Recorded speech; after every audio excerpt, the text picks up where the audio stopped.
Tonight on this jam-packed edition of Hannity, you're going to hear from three of the rising stars of the conservative movement, Senators Rand Paul and Ted Cruz. Plus, Dr. Benjamin Carson will stop by just days after he turned heads at CPAC by hinting at a possible run for the White House. I'll ask him about that and much more. But first, speaking of CPAC, the results of the Conservative Political Action Conference's 2013 straw poll are in, and with 25% of the vote, Kentucky Senator Rand Paul was victorious.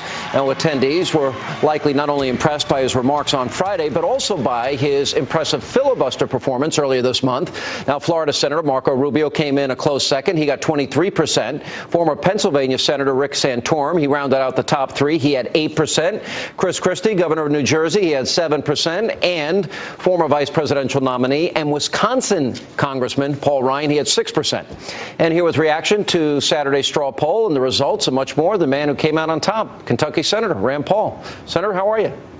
Very good. Good to be with you, Sean. Does that mean you're running?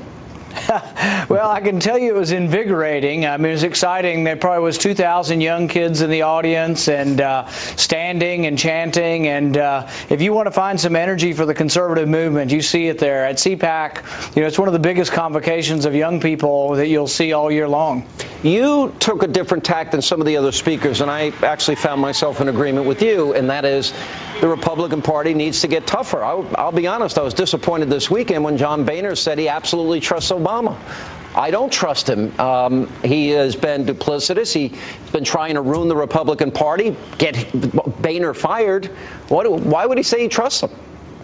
Well, you know, there's a lot of things that we believe in that we shouldn't give up on. And actually, some of the things I was talking about, I think, attract people from both the left and the right. And that's supporting your right to trial by jury, your right to be innocent until proven guilty. These are such time-honored concepts that I think it allows our party to get bigger. But our young people want us to stand for something. They want us to really stand on principle. And I think that's why the filibuster probably helped me to gain enough votes to win in the poll. Do you identify yourself as more a libertarian conservative? If people ask me, I'm a registered conservative in New York. I consider myself a Reagan conservative. Is libertarian fair, or do you shun that? Do you like that? Do you embrace it? What? It depends on what people mean by it. I use the term constitutional conservative, but I also use the term libertarian conservative. One reason why I think conservative has to be modified is that when we were in power as Republicans, we said we were conservative, but we doubled the debt also. We added new Medicare prescription drug programs. We added on new programs and new debt. So really, the conservative term really maybe has to be specified more, either libertarian conservative or constitutional conservative. But I accept all of those terms if they mean that it believes in limited government and more individual liberty. Well, and that raises the question, when you look at, say, Paul Ryan's budget versus the Democrats, they never get into balance. Paul Ryan's saying that he can balance it in 10 years and increase spending growth 3.4% a year. Is that conservative enough for you?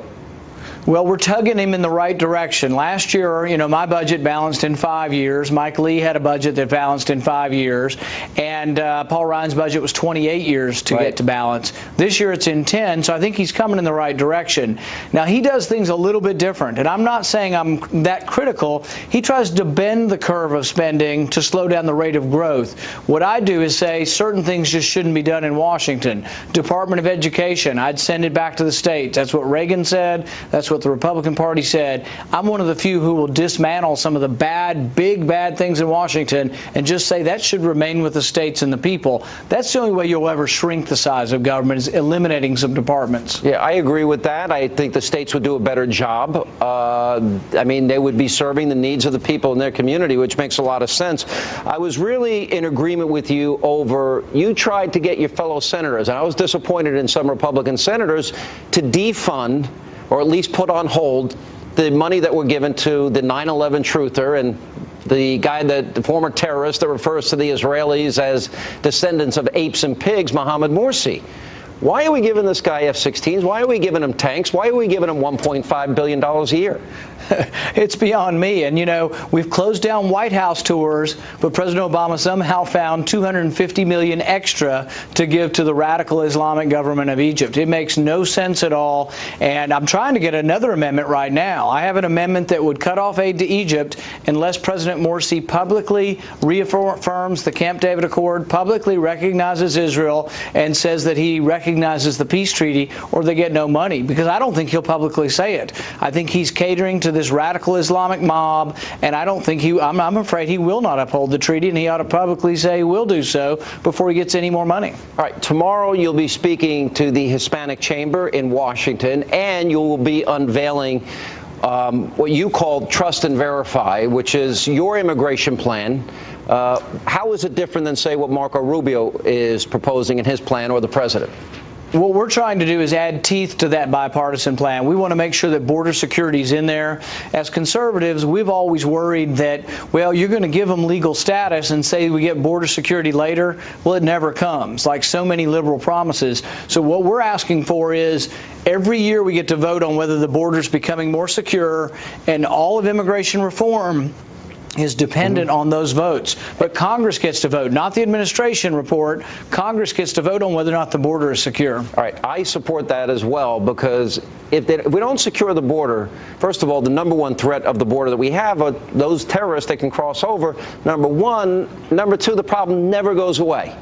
Ever. Right. And we'll be arguing this every 5-10 years about new amnesty, new, it's got to end. And so I would support the reforms if we trust and verify. So I think it's a good provision. Has Senator Rubio supported that? You know, we haven't had any personal discussion, but our staffs are talking, and I think a lot of conservative Republicans will support this. In fact, I think without my amendment, they won't get conservative Republican support, and this has to pass through the House also. So I think really my concept for making sure that you have border security is the only way you're going to get significant Republican support for this. Yeah, I think a lot of conservatives like myself want that first. They would accept the other part of it second, because it would end the problem, hopefully permanently. All right, we see what is happening. Italy, Spain, Portugal, Greece, now Cyprus. They're literally going to confiscate, legally steal people's savings. In some cases up to 10%, maybe even as high as 12.5%. The banks are shut down at least till Thursday. We'll see if they open on Thursday. The president says we don't have an immediate debt crisis. John Boehner and Paul Ryan confirmed that. I find myself in disagreement. I think it's immediate, a clear and present danger.